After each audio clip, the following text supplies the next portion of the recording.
Well, hello there, friends. Rebecca here, the Dragon Librarian from Farmington Community Library.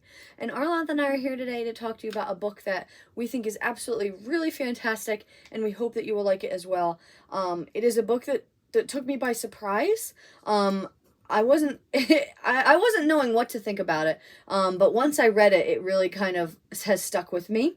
And I think that you will probably like it as well. So, if you like this kind of thing. The book that I am actually going to talk about today is Verity by Colleen Hoover. Now, Colleen Hoover is actually a new to me author. This is actually the first book by Colleen Hoover that I've read, which sounds kind of surprising, especially with how popular she is, and especially her. I know it's very surprising, especially her like recent popularity because of Book Talk on TikTok.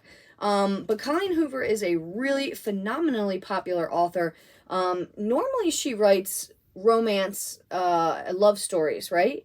Romances. So this one is a departure from her normal writing because it is a thriller. A crazy, crazy, crazy thriller. So I thought, you know what?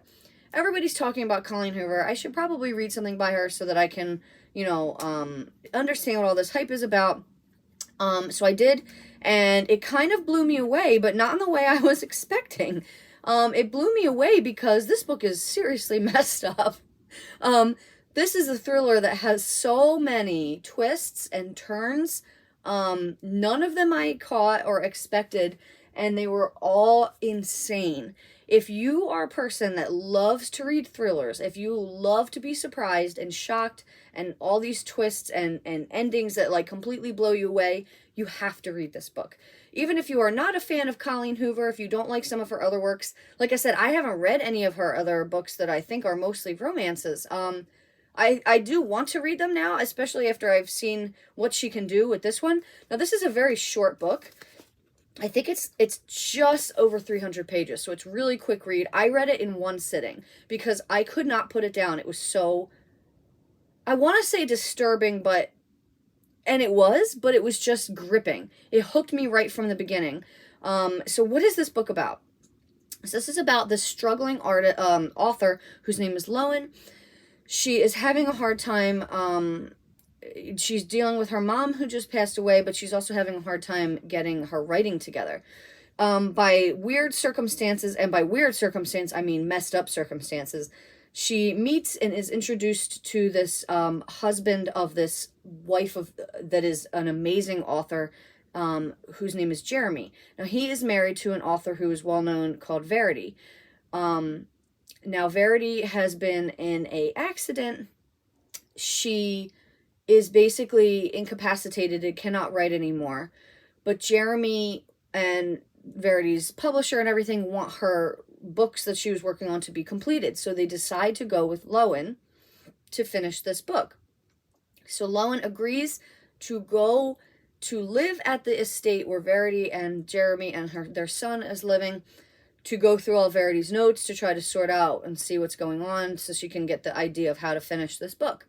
When I say that the circumstances were very disturbing of how they meet, I don't want to give away what it is, because part of, I think, what hooked me in this book was the beginning, and the first chapter is so completely like, oh my God, what did I just read?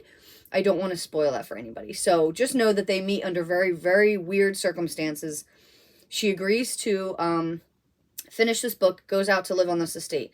So then she starts to realize things are a little bit more than what they seem. She thinks that Verity might not be as incapacitated as she is. There are like weird occurrences where she thinks she sees her standing at the window, even though she, is wheelchair bound, bed bound, can't move. There are weird incidences with the son, who has said that the son has been playing with her and stuff like that, when it obviously can't be the case. But worst of all, Lowen discovers this like journal that Verity had written.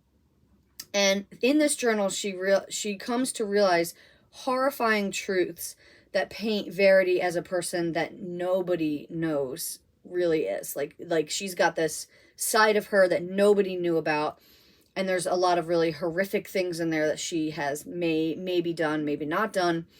So this creeping dread that completely permeates this book.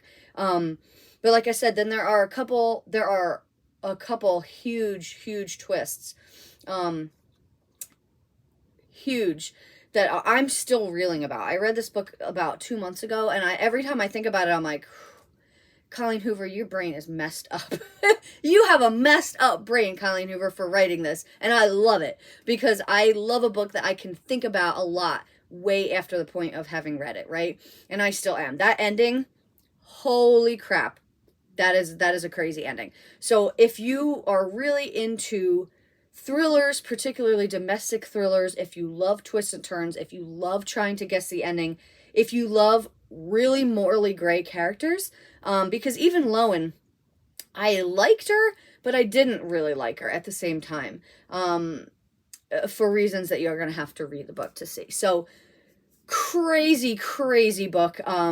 Props to you, Colleen Hoover, and hats off to you, because this book is insane and I loved every second of it. And if you feel like being along for a crazy ride, I highly recommend it to you as well. Verity by Colleen Hoover. So if you feel like reading that and having your mind completely twisted up in a pretzel, feel free to come and check it out from Farmington Community Library, and then let me know what you think of it. Let me know in the comments, or shoot me an email, or even stop into the library and let me know what you think of this book, because it is, I just want to hear everybody's thoughts on it, because it's crazy.